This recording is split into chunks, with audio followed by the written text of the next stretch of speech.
Hello guys, আশা করি তোমরা সবাই ভালো আছো। আজকে আমরা একে ক্লাসরুমে তোমাদের জন্য নতুন ভিডিও নিয়ে চলে এসেছি। আজ আমরা ক্লাস সিক্সের ভূগোল বিষয় নিয়ে আলোচনা করব। আজকের টপিক হচ্ছে ভারতের জলবায়ু। তো বন্ধুরা, চলো দেখি এই চ্যাপ্টার থেকে কী কী প্রশ্ন পরীক্ষায় আসে। তাহলে আমাদের ফার্স্ট কোশ্চেনটা হলো, চরম ভাবাপন্ন জলবায়ু কাকে বলে? সমুদ্র থেকে দূরে ঠান্ডা বা গরম দুটোই বেশি হয় বলে এই ধরনের জলবায়ুকে চরম ভাবাপন্ন জলবায়ু বলে। 2 নম্বর কোশ্চেন হচ্ছে, সমভাবাপন্ন জলবায়ু কাকে বলে?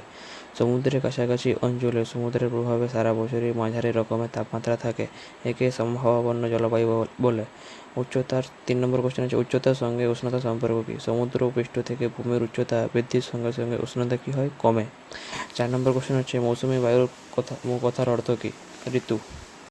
5 নম্বর কোশ্চেনটা হলো, দুটি জায়গার নাম লেখো যেখানকার জলবায়ু চরমভাবাপন্ন প্রকৃতির। অ্যান্সার হবে মধ্যপ্রদেশের ভোপাল ও রাজস্থানের জয়পুর। 6 নম্বর কোশ্চেন হচ্ছে, একটি বৃষ্টির ছায়া অঞ্চলের নাম লেখো। পশ্চিম ঘাট পর্বতের পূর্ব ঢাল। 7 নম্বর কোশ্চেন হচ্ছে, পৃথিবীর সর্বাধিক বৃষ্টিবহুল স্থানের নাম কি? মেঘালয় রাজ্যের মৌসিনরাম। 8 নম্বর কোশ্চেন হচ্ছে, একটি বৃষ্টি বিরল অঞ্চলের নাম লেখো। রাজস্থানের থর মরুভূমি। 9 নম্বর কোশ্চেন হচ্ছে, কোনো স্থানের কী প্রকার অবস্থান সেখানকার জলবায়ু নির্ধারণ করে? অক্ষাংশগত অবস্থান।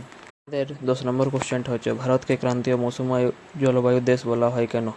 ভারতের জলবায়ু অনেক বৈচিত্র্য থাকলেও ভারতের মৌসুমী বায়ুর প্রভাব সবথেকে বেশি, এই কারণে ভারতকে বলা হয় ক্রান্তীয় মৌসুম বায়ুর দেশ। কালবৈশাখী কী? 11 নম্বর কোশ্চেন। গরমকালে পশ্চিমবঙ্গে মাঝে মাঝে বিকেলে বা সন্ধ্যের দিকে প্রচণ্ড বজ্রবিদ্যুৎ সহ ঝড় বৃষ্টি হয়, একে কালবৈশাখী বলে। 12 নম্বর কোশ্চেন, লু বা আঁধি কী?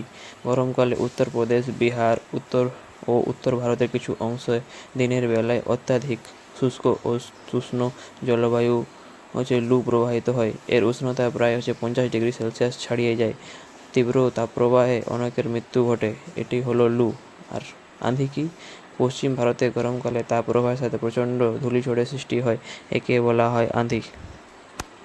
13 নম্বর কোশ্চেনটা হলো, মৌসুমী বায়ুর আগমনকাল ও প্রত্যাগমনকাল লেখো। আগমনকাল হচ্ছে বর্ষাকাল আর প্রত্যাগমনকাল হচ্ছে শরৎকাল। 14 নম্বর কোশ্চেন, কোন বায়ু করমণ্ডল উপকূলে বৃষ্টিপাত ঘটায়? উত্তর হবে উত্তর পূর্ব মৌসুমী বায়ু।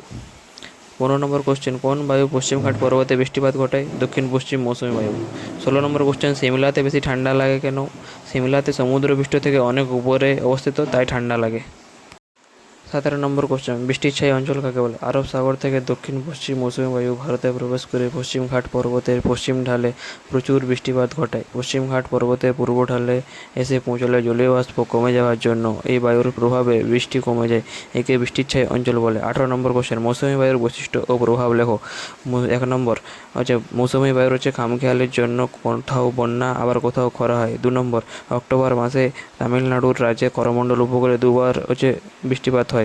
3 নম্বর কোশ্চেন, ভারতের কৃষিকাজ আর অর্থনীতি অনেকটাই মৌসুমী বায়ুর উপর নির্ভরশীল। আমাদের 19 নম্বর কোশ্চেনটা হচ্ছে, সমুদ্রের ধারে আবহাওয়া আরামদায়ক হয় কেন? অ্যান্সার হচ্ছে, সমুদ্র উপকূলবর্তী অঞ্চলের স্থলভাগে উত্তপ্ত হলে সমুদ্রের আর্দ্র বায়ু বাষ্পীভূত হয়ে স্থলভাগের উপর দিয়ে বইতে থাকে, ফলে স্থলভাগের তাপমাত্রা কিছুটা হ্রাস পায়, তাই আবহাওয়া আরামদায়ক হয়। 20 নম্বর কোশ্চেন, মালভূমি অঞ্চলে দিনের বেলায় বেশি গরম লাগে কেন? মালভূমি অঞ্চলে পাথর পরিমাণ বেশি থাকায় সূর্যের তাপে দ্রুত উত্তপ্ত হয়, ফলে সেখানকার বাতাস ও পাথরের সংস্পর্শে এসে দ্রুত উত্তপ্ত হয় এবং আবহাওয়া উত্তপ্ত করে, তাই দিনের বেলায় বেশি গরম লাগে। 21 নম্বর কোশ্চেন, ভারতের কৃষিকাজে মৌসুমী বায়ুর প্রভাব লেখো। 1 নম্বর, বেশি বৃষ্টিপাত ফসল উৎপাদনে সাহায্য করে, কিন্তু অতিরিক্ত বৃষ্টিপাত বন্যা সৃষ্টি করে, ফলে ফসল উৎপাদন হবে না। 2 নম্বর কোশ্চেন, কম বৃষ্টিপাত খরার সৃষ্টি করে। 3 নম্বর হচ্ছে ভারত গরমকালের ফসল মৌসুমী বায়ুর বৃষ্টিপাতের উপর নির্ভর করে। তো বন্ধুগণ, এই 21টি কোশ্চেন আমাদের মোস্ট ইম্পর্ট্যান্ট কোশ্চেন। তো তোমরা সবাই এইগুলো খাতায় লিখে নেবে এবং ভালো করে পড়বে। আর আমার যদি কোথাও বলতে ভুল হয় তাহলে একটু ক্ষমা করবেন আমাকে।